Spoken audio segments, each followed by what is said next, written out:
And now, for our feature presentation. Have you ever wondered the reason why we watch certain film or TV shows in class?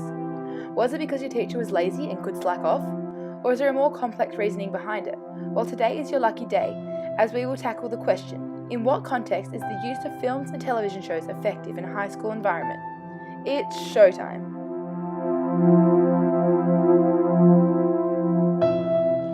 Films can be a great starting point to introduce certain subjects, such as history.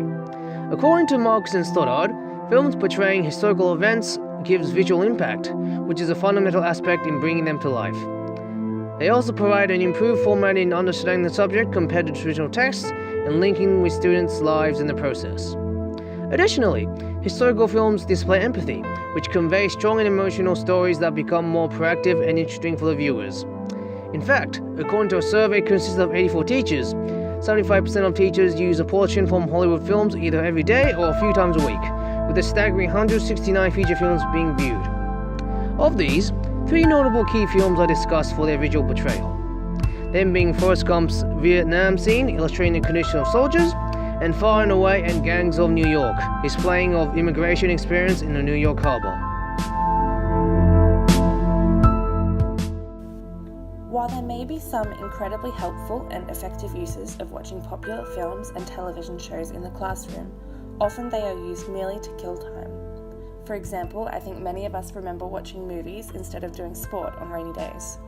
Surely there is some way of letting kids exercise and burn energy while indoors, rather than watching an irrelevant movie for a couple of hours.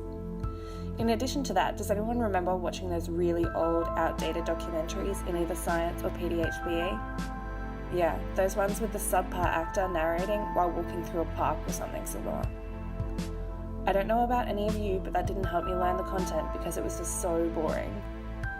According to Ronald A. Burke in 2009, there are at least 20 potential positive outcomes of watching videos in class.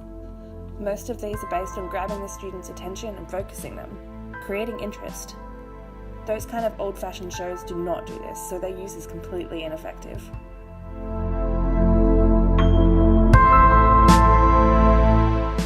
Viewing films in schools, it can also help to reduce undesirable behaviours in teenagers.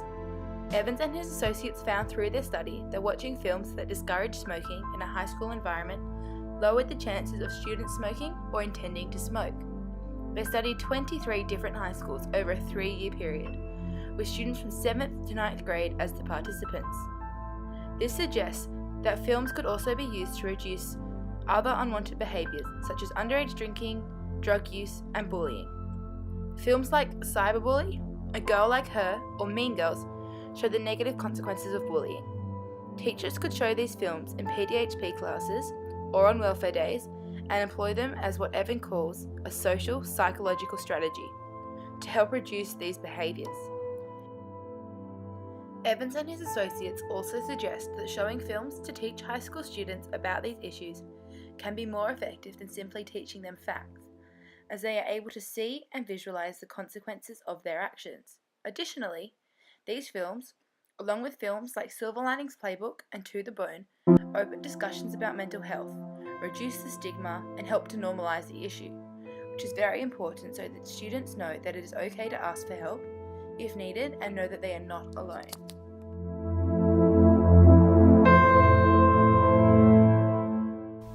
Through our research, we have discovered that there are some contexts in which it is highly effective to use films and television shows in high school classrooms. However, when these devices are used purely as a way to kill time, or so the teacher doesn't have to do anything for a period of time, these videos are in no way helpful or effective at teaching the content.